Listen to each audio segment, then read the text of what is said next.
All right, folks. Well, I am on the way home. I've got Daisy. We've had a long day of working on the van, and I thought I'd share with you guys real quick how Megan and I have been living since we've got both of the vans down. So back in 2016, when I first got the idea that I wanted to live a more minimalist lifestyle, I bought an RV. And I made a huge mistake when I bought that RV. I bought a brand new one, and I bought one that was way too big. I quickly realized that, that this wasn't gonna work for me, that this wasn't what I was looking for in a more minimalist lifestyle. It was too big, too hard to pull around. It wasn't going to be easy to maneuver. And I started looking at different alternatives. And of course, I was doing stuff with the channel and going out and camping in small, more primitive setups. And I realized that I just didn't need that much. So, I started camping, and my first experiences living in a minimalist lifestyle was in the CVT rooftop tent, and then onto the drifter trailer, and then eventually onto the van. All right, Daisy, come on. Do you need some help? Oh, you got it? Okay, there we go. Good girl. All right, so here it is. Here's the RV that I bought, and this is where me and Megan have been staying for the last couple, I don't know, almost a month now since our vans have been down. So first off, here, as you can hear, we got a generator. This basically runs the air conditioning and powers the trailer, and we've got a couple different extension cords, one that goes into the trailer and then one that goes off over here to this box. So in this box, what I did is I used components from my old van build and built a charging system. The actual charging system that's on these trailers is pretty poor. It doesn't do a good job at charging the battery, and there you can see the battery. That is also my old battery from my van. That's an AGM, it's a 210 amp hour, and that thing is huge. It takes 2 men and a baby to move it around, but it's working well for us now. But I can monitor the charge, and I can plug into this charger, and this charger does a much better job at keeping the AGM topped off and working for us. So, and of course, like most RVs, we're using propane. That the refrigerator runs on propane, and then it runs on AC. So when we do have the generator running, the refrigerator can run on AC, but it stays running on propane most of the time. And that's really all we're using. Well, we're using the propane to heat water as well.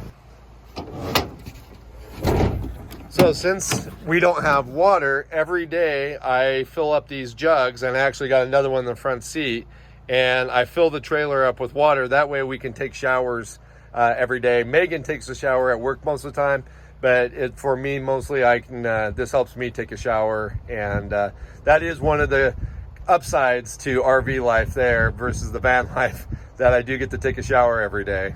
All right, so out here is where we do most of our cooking. We use the outdoor kitchen instead of the inside kitchen.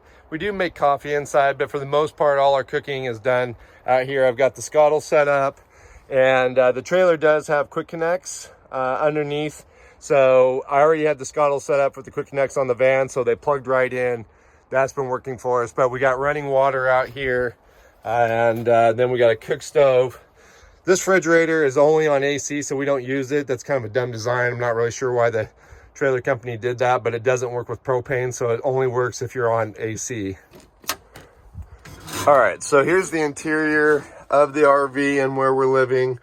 We're actually using the hide-a-bed instead of the master bedroom, mainly because the master bedroom area is small and the bed is kind of small. See, Megan's kind of using it for some storage here, but yeah, so this area here, it just doesn't, this wall here is just in the way, and my feet run up against it, and I don't really like that.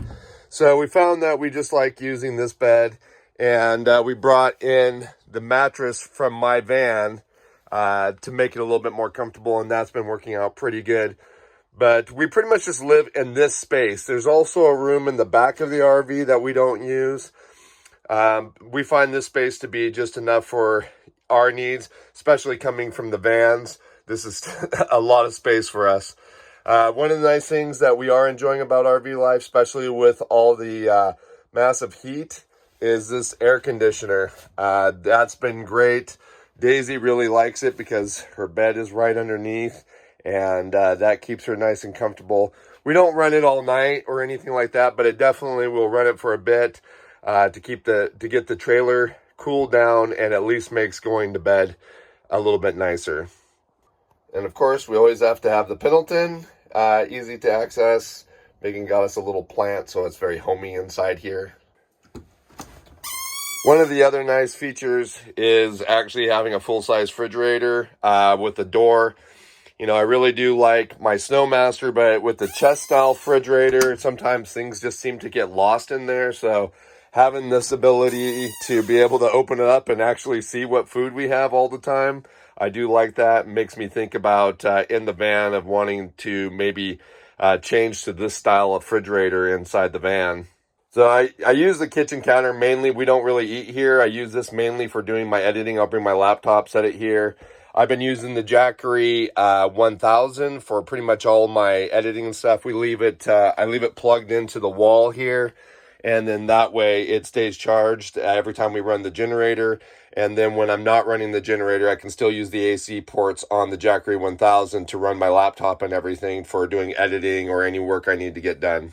Megan's been keeping the Jackery 300 over here so that she has something by her side of the bed to keep her phone charged and her tablet charged. The one feature, like I said, I have been really enjoying about RV life is the shower. Being able to come in, take a shower every day. That's awesome. Like I said, I just bring water every day and fill it up, and works out great. All right, so that's the RV. That's where Megan and I have been staying for the past month or so now. Why I've been working on Sasquatch, and we've been getting Megan's van ready to start the build, and we're very close to that. We're actually going to start building hers next week. I'm really thinking that we'll be done with Sasquatch here in the next couple of days, which will be great because we're both really looking forward to getting back in our vans. The RV, you know, it's been great, but being stationary for long periods is not Megan and I's favorite. We really like to be mobile, and this thing just isn't very mobile. It's kind of a big to-do to move it around, get it all packed up, get the jacks up, get it all hooked to the truck, and, you know, just get everything loaded to move it, and then get it somewhere, and just to get everything back out, get it all set back up, all leveled. It's just a lot to do. It'd probably be a little easier if it was a smaller RV. Like I said, this is a 34 foot, but even at that, it's just not as mobile or convenient as the vans. So we'll definitely be looking forward to van life. RV life is just not for us. It's been convenient at the moment, and we're happy that we had it, but we're both really, really looking forward to the vans. So anyways, I hope you guys found this somewhat informational. If you did, please do give it a like. If you guys have any comments or questions, please leave those down below. Please check out my website if you're interested in any merch, hats and shirts and patches and coffee.